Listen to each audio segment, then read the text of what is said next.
Hello guys, इस video में मैं आपको ओजोन लेयर डिप्लीशन के बारे में बताने वाली हूँ। ओजोन लेयर डिप्लीशन जो होता है वो कैसे होता है, इसका रीज़न क्या है, ओजोन लेयर किसको बोलते हैं, इसमें क्या केमिकल रिएक्शन होते हैं और ओजोन लेयर डिप्लीटिंग सब्सटेंसेस क्या है, ये सारी चीज़ें बताऊंगी। तो ओजोन लेयर क्या है, सबसे पहले बात ये है। तो ओजोन लेयर वो रीज़न है हमारे एटमॉस्फेयर का, जैसे कि आपको पता होगा कि 5 लेयर्स में हमारे जो एटमॉस्फेयर है वो बटे हुए हैं। उन 5 लेयर्स के नाम भी मैं आपको बता देती हूँ। ट्रोपोस्फेयर जो होता है वो सबसे पहला लेयर होता है और वो 0 से 12 किलोमीटर होता है। उसके बाद स्ट्रेटोस्फेयर 12 से 50 किलोमीटर होता है। और किसी किसी बुक में, जैसे कि यहाँ पे मैंने 15 से 35 किलोमीटर बताया, थोड़ा सा डिफरेंसेस मिलता है। उसके बाद मेसोस्फेयर होता है, उसके बाद थर्मोस्फेयर होता है और लास्ट में एक्सोस्फेयर होता है। तो यहाँ हम ओजोन लेयर के बारे में बात करें, इसलिए उस सब बारे में ज़्यादा बात नहीं करेंगे, एटमॉस्फेयर के लेयर्स के बारे में।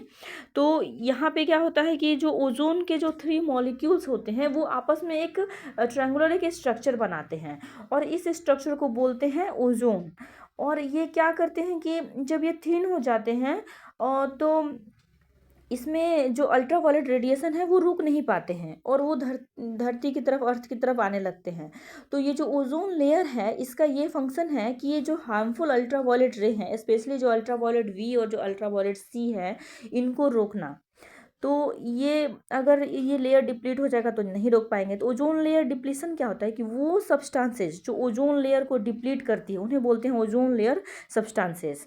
और डिप्लीशन क्या होता है, जो थिनिंग होती है ना, जो पतला होने लगता है ओजोन लेयर, इस प्रोसेस को बोलते हैं ओजोन लेयर डिप्लीशन। इसमें कौन कौन से सब्सटेंसेस हैं, क्लोरोफ्लोरोकार्बन है, हेलोन्स है जो फायर एक्सटिंग्विशर में यूज़ होता है, कार्बन टेट्राक्लोराइड है, CCl4 है, मिथाइल क्लोरोफॉर्म है और नाइट्रोजन ऑक्साइड है, जैसे NO2। ये सारे जो गैसेस हैं ये ओजोन लेयर डिप्लीटिंग सब्सटेंसेस में आते हैं, क्योंकि इनके वजह से जो ओजोन मॉलिक्यूल है वो O3 मॉलिक्यूल ना रह करके और वो क्लोरीन के साथ रिएक्शन करता है, उसके बाद वो O2 मॉलिक्यूल बन जाता है, जो कि वो ओजोन नहीं रहता है, जो कि अल्ट्रावायलेट रेडिएशन से हमारे अर्थ को प्रोटेक्ट नहीं कर सकता है।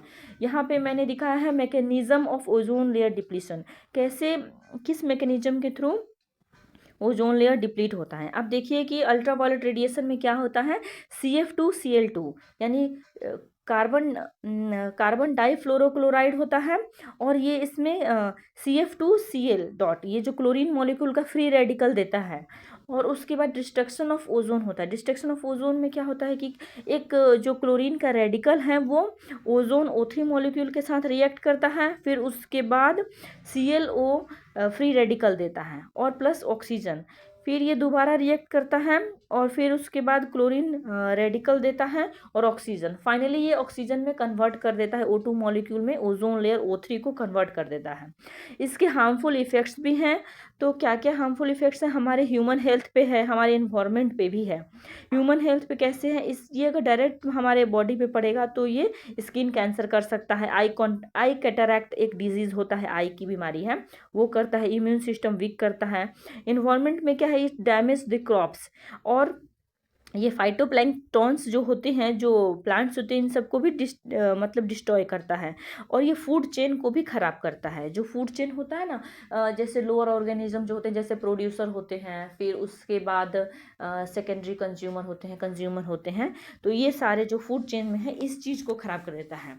उसके बाद है यहाँ पे मॉन्ट्रियल प्रोटोकॉल। ये जो होता है ओजोन लेयर को प्रोटेक्ट करने के लिए एक साइन किया गया हुआ एग्रीमेंट है, जिसको कि 1987 में पूरे गवर्नमेंट ने, पूरे वर्ल्ड के गवर्नमेंट ने मिल करके डिसाइड किया कि हमें ओजोन लेयर डिप्लीशन को रोकना है और हमें रिड्यूस करना है एरोजोल स्प्रे को, रेफ्रिजरेटर और एसी को, इन सारे चीज़ों को, और हमें इन्वायरमेंट फ्रेंडली हाइड्रोफ्लोरोकार्बन्स वाले जो इक्विपमेंट्स होते हैं, जो मशीन्स होते हैं, वो बनाने हैं।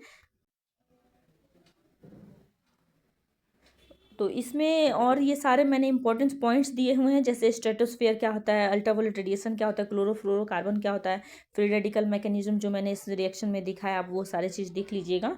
और ये जो मॉन्ट्रियल प्रोटोकॉल होता है ये ओजोन लेयर डिप्लीशन को रोकने के लिए गवर्नमेंट द्वारा लिया गया है। और एक होता है क्योटो प्रोटोकॉल, वो लिया गया है ग्लोबल वार्मिंग के लिए। तो आप इन दोनों में डिफरेंसेस याद रखिएगा। जो क्योटो प्रोटोकॉल है वो जापान